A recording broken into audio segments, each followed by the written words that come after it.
G'day folks, Tony from Building Metals here. I was having a chat with someone recently about shotgun cartridges, old shotgun cartridges to be precise. This fellow said you shouldn't use anything more than about 20-25 years old. I had a bit of a look on the internet out of interest, and there was an article I read that said you shouldn't use anything over 10 years old. I imagine that was released by a manufacturer of ammunition or a seller of ammunition. The reality with cartridges is they don't really have an expiry date for very good reason. If they're looked after, they'll last for decades, even potentially a century, and still perform. They may lose a bit of performance, but I went and gathered some 410 shells. I have a whole lot of them here from modern to back as far as the 1930s. I'll have a bit of a closer look at those very shortly, and then we'll fire some off and see if they go bang. Hopefully they don't go too bang, but I know that they'll be okay. Okay, so here's our selection. This is a modern one that's only less than 12 months old. That was from 1980s, 80s. That one from around the 1950s, roughly 50s, late 40s. This is an interesting one. I wouldn't normally fire these, but I had a couple of spares of these. These are actually for a survival pistol for American pilots. They use them from around World War II, I believe. This one is dated 1952. WCC 52 is Winchester Cartridge Company, 1952. Number 6 shot. The idea was a pilot that was downed in the middle of nowhere could use it as defence, or he could go hunting and hopefully keep himself alive. Aluminium case on them. This one is an old Ely Kynoch head stamp. Dates back to the late 30s, late 1930s, possibly very early 40s. And this one's again a Kynoch, early Ely Kynoch. This one would be late 1920s, early 30s. So they've got a bit of age on them. They're pushing 100 years old, those last couple. And just for something a bit different, this is one the kids picked up out in the bush recently. It's been sitting, it's wet, it's a bit rusty, someone's dropped it out there. Rust around the primer, wet bit of water damage around the top. We might as well fire that and see if it'll go bang. Now, why 410, you may wonder? Main reason because I have a very tough old Stevens 410 that is just about bulletproof, to use a funny pun. It's thick and it's tough, and it's also a cheap single shot that if it blows up, other than my fingers, it isn't going to really matter. And also I had some nice old 410 shells that are also spares. So these are collectible, a couple of these shells, but they are spares. They're not really worth very much. The Australian cartridge collectors market is fairly small, and we might as well fire them off and see if we can get an interesting video out of it. So let's go down to the range, see how many of these actually go bang. Okay, so now to test our shells. We're down at the range. It's a little bit overgrown at the moment, as you can see. We'll mow that shortly.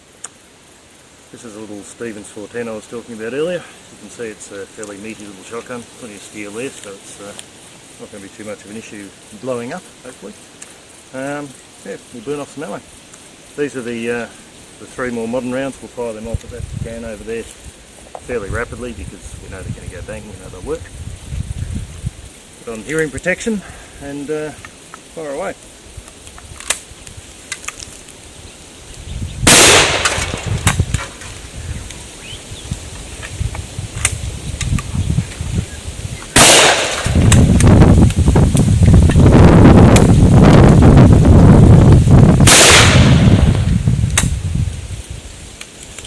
So, those out the road, we will try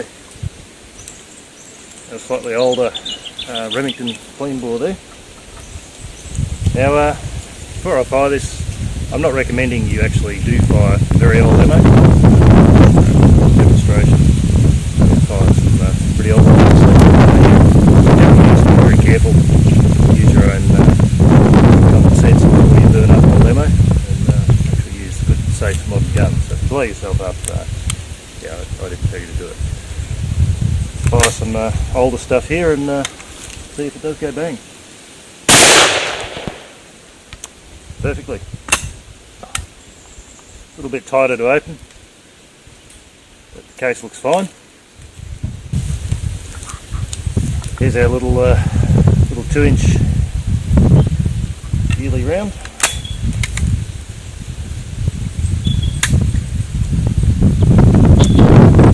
This one. Another tap.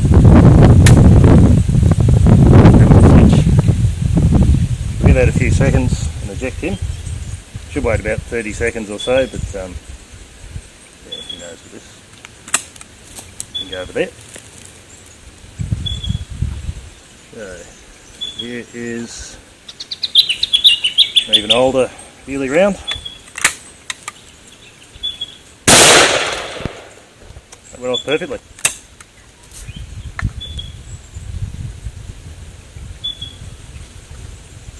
This is our almost 100-year-old yearly cartridge.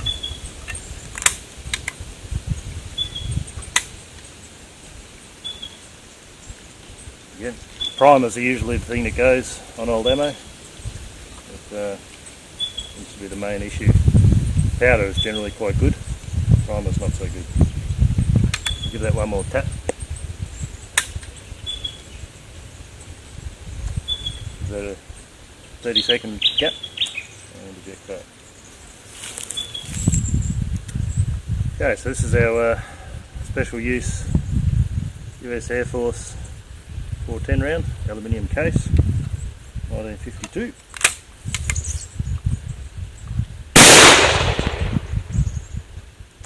Goes off with a surprising amount of recoil for a 410. It's a bit of oomph in them, but still goes bang. I was curious to see what that one would be like. So yeah, works absolutely fine.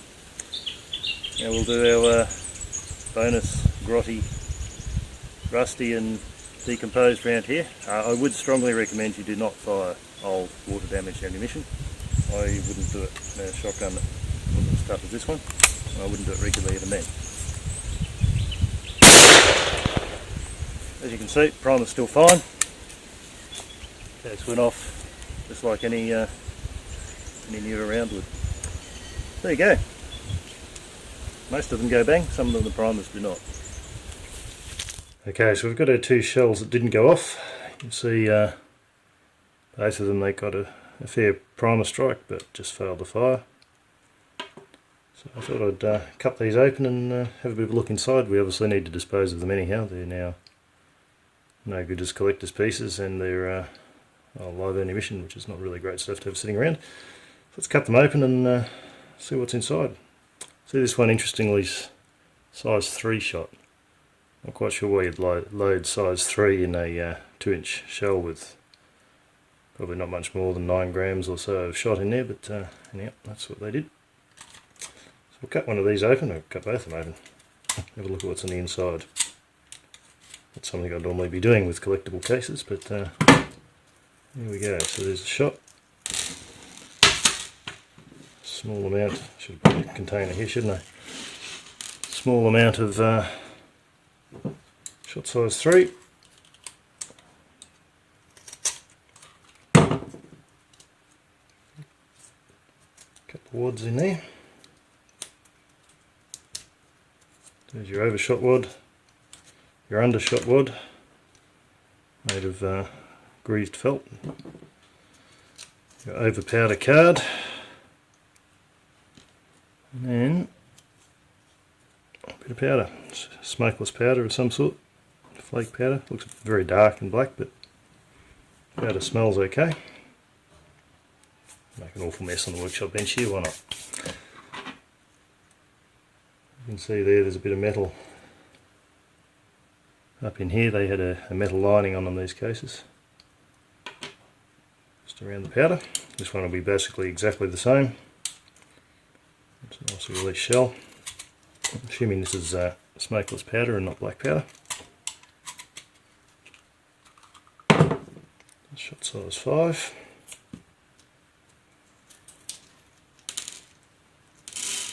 A little bit more shot. Again, the overshot wad, stamping on both sides. Interestingly, I know that does have it on both sides. Obviously they could land whichever way. Now we're loading. Bit of felt wad on top here, on top of the powder. There'll be a a over powder brass base in here, or steel it looks like. Whoop. So again, it's some sort of flake powder. A bit more of it in there than the smaller shell. That's those two shells done. Made an awful mess on the bench. So there you go. Old shotgun shells do work sometimes, not always. You certainly wouldn't rely on them. Again, don't try firing old shells. It could be potentially hazardous. But you certainly don't have to worry about the shells you just bought at the gun shop going out of date in 5, 10 or even 20 or 30 years. A shell loaded today should last over 100 years before it's no good with all the modern materials. This was made with almost 100 years ago's technology, and yeah, it failed to fire, but some similar age ones did, so yeah, pretty impressive stuff. So there, old shotgun cartridges, they do go bang, mostly.